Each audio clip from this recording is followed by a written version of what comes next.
Assalamualaikum warahmatullahi wabarakatuh. Selamat pagi dan salam sejahtera bagi kita semua. Yang kami hormati Ibu Dr. Tantina Haryati, Sarjana Ekonomi, Magister Akuntansi, selaku dosen pengampu mata kuliah Akuntansi Keuangan Menengah 1, serta teman-teman yang kami banggakan. Perkenalkan kami dari kelompok B, kelas K013. Pada kesempatan ini, kami akan mempresentasikan hasil pengerjaan exercise Week 14. Sebelum memulai pemaparan materi, izinkan kami memperkenalkan anggota kelompok kami terlebih dahulu. Anggota kelompok kami yang pertama ada Cika Makaila Putri Nugroho dengan NPM terakhir 047. Yang kedua ada Prakasa Daniswara dengan NPM terakhir 147. Yang ketiga ada Ramadina Saiful Zakiyah dengan NPM terakhir 233. Yang keempat ada Angki Islami Siregar dengan NPM akhir 241. Yang kelima ada Isnania Adawiyah Nisholaya Ali dengan NPM terakhir 268. Yang keenam Eksya Arisawati Dwi Aryaningrum dengan NPM terakhir 410. Baik, kita masuk ke soal 1, yang dimana permintaan soalnya adalah buat soal liabilitas jangka pendek. Baik, di sini soal yang saya buat adalah diberikan beberapa transaksi yang terjadi di Wings Industries selama tahun 2020. Transaksi pertama pada 1 Juni, perusahaan membeli persediaan dari Metro Corporation secara kredit sebesar $62.400. Wings mencatat pembelian secara bruto dan menggunakan sistem persediaan periodik. Transaksi kedua, pada 1 Juli, perusahaan menerbitkan wesel bayar sebesar $62.400 dengan jangka waktu 9 bulan dan bunga 7% kepada Metro Corporation sebagai pelunasan utang usaha. Transaksi ketiga juga pada 1 Juli, perusahaan meminjam dana sebesar $90.000 dari Capital Bank dengan menandatangani wesel tanpa bunga atau zero interest bearing notes selama 9 bulan dengan nilai jatuh tempo sebesar $96.300. Nah, berdasarkan transaksi-transaksi tersebut, diminta untuk membuat jurnal yang diperlukan. Oke, baik. Untuk jurnalnya adalah untuk tanggal 1 Juni, Wings Industries membeli persediaan dari Metro Corporation secara kredit sebesar $62.400. Karena perusahaan menggunakan sistem persediaan periodik dan metode bruto, transaksi tersebut dicatat dengan mendebit akun purchase dan mengkredit accounts payable sebesar $62.400. Nah, selanjutnya pada tanggal 1 Juli, utang dagang kepada Metro Corporation dilunasi dengan menerbitkan wesel bayar atau notes payable berjangka waktu 9 bulan dengan bunga 7%. Sehingga accounts payable didebit dan notes payable dikredit sebesar $62.400. Nah, pada tanggal yang sama, yaitu 1 Juli, perusahaan juga memperoleh pinjaman dari Capital Bank dengan menerima kas sebesar $90.000 dan menerbitkan zero interest bearing notes dengan nilai jatuh tempo sebesar $96.300.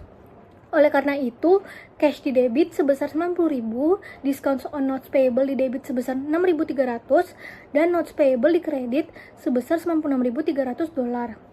Nah, $6.300 ini merupakan selisih yang muncul karena perusahaan hanya menerima uang sebesar $90.000, tetapi nantinya harus mengembalikan $96.300.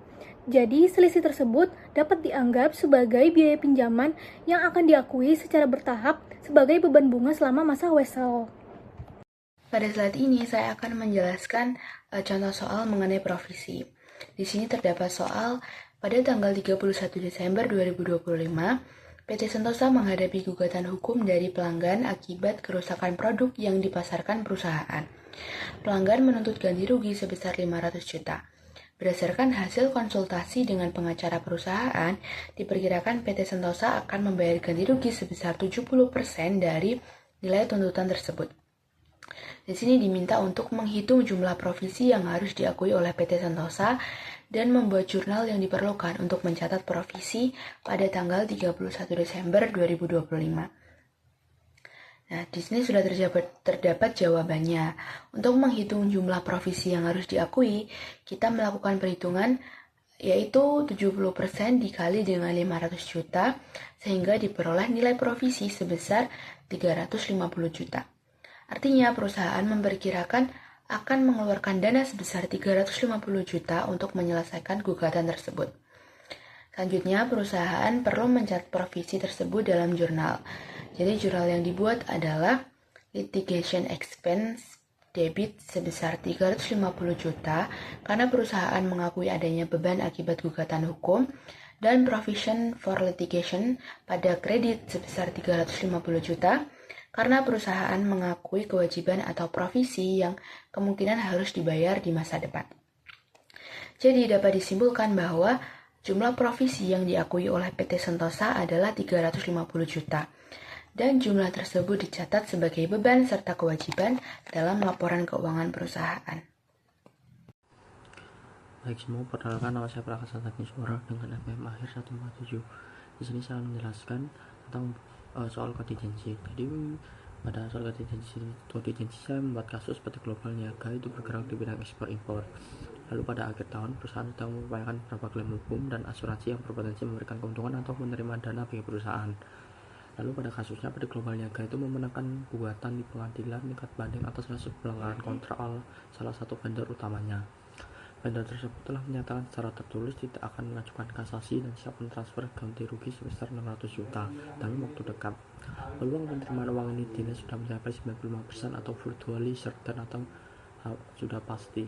Lalu bagaimanakah PT Global Niaga harus memperlakukan kasus klaim di atas dalam laporan keuangan mereka dan bentuk jurnalnya?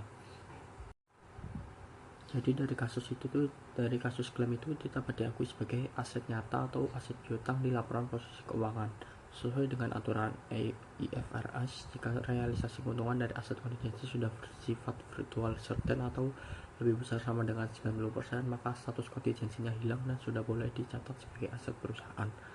Lalu pada bentuk jurnal menerima kerugiannya itu dicatat sebagai piutang ganti rugi klaim dan pendapatan lain-lain sebesar 600 juta rupiah. Saya MPM akhir 047 akan menjelaskan mengenai akun-akun apa saja yang termasuk ke dalam liabilitas jangka pendek dalam suatu perusahaan. Nah, di sini kelompok kami memilih perusahaan PT Bukit Asam Persero Terbuka beserta dengan anak perusahaannya.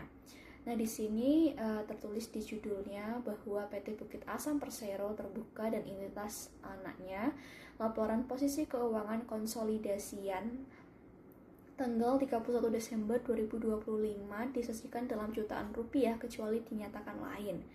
Nah, dalam laporan posisi keuangan perusahaan PT Bukit Asam, di sini yang termasuk ke dalam liabilitas jangka pendek ada akun utang usaha, kemudian biaya yang masih harus dibayar, liabilitas imbalan kerja jangka pendek, kemudian ada utang pajak terdiri dari pajak penghasilan badan, kemudian pajak lain-lain.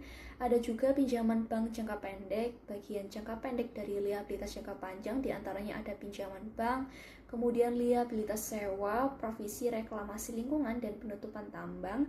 Ada juga liabilitas imbalan kerja, dan yang terakhir ada liabilitas jangka pendek lainnya. Di sini untuk nominalnya, pada utang usaha 3,62 triliun, kemudian biaya yang masih harus dibayar 4,48 triliun, liabilitas imbalan kerja jangka pendek ada 671 juta sekian, kemudian ada utang pajak di sini, pajak penghasilan badan 331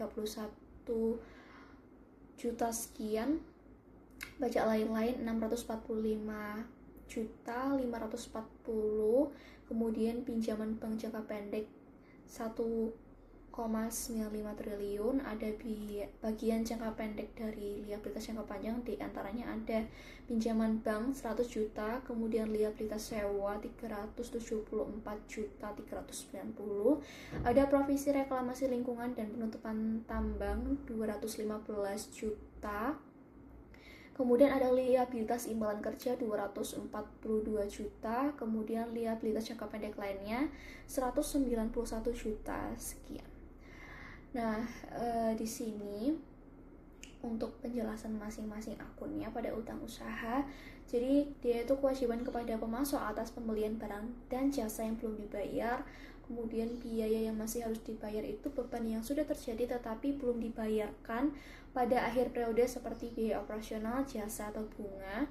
Kemudian liabilitas imbalan kerja jangka pendek, yaitu dia kewajiban kepada karyawan yang akan dibayarkan dalam jangka pendek seperti gaji, bonus, dan tunjangan. Kemudian ada utang pajak penghasilan badan, jadi pajak penghasilan perusahaan yang masih harus dibayar kepada pemerintah. Utang pajak lain-lain, kewajiban pajak selain pajak penghasilan badan seperti PPN dan pajak lainnya. Kemudian ada pinjaman bank jangka pendek, dia pinjaman dari bank yang jatuh tempo dalam waktu kurang dari 1 tahun. Kemudian ada bagian jangka pendek pinjaman bank, yaitu dia kewajiban pembayaran sewa yang akan jatuh tempo dalam 1 tahun. Kemudian ada bagian jangka pendek provisi reklamasi lingkungan dan penutupan tambang, jadi estimasi biaya reklamasi dan penutupan tambang yang harus direalisasikan dalam jangka pendek.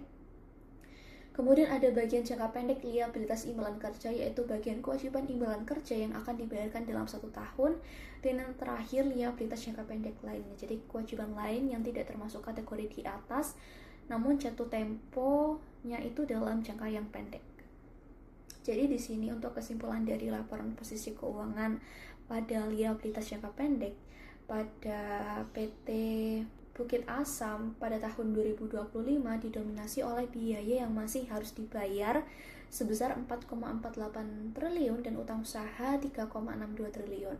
Hal ini menunjukkan bahwa sebagian besar kewajiban jangka pendek perusahaan berasal dari aktivitas operasional sehari-hari, sedangkan sisanya itu berasal dari pinjaman bank, kemudian kewajiban pajak, sewa, serta kewajiban kepada karyawan.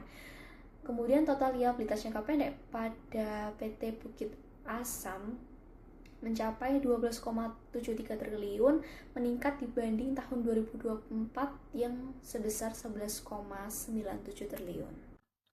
Sekarang kita beralih ke bagian yang sangat menarik dalam akuntansi pertambangan, yaitu bagian provisi di PTBA.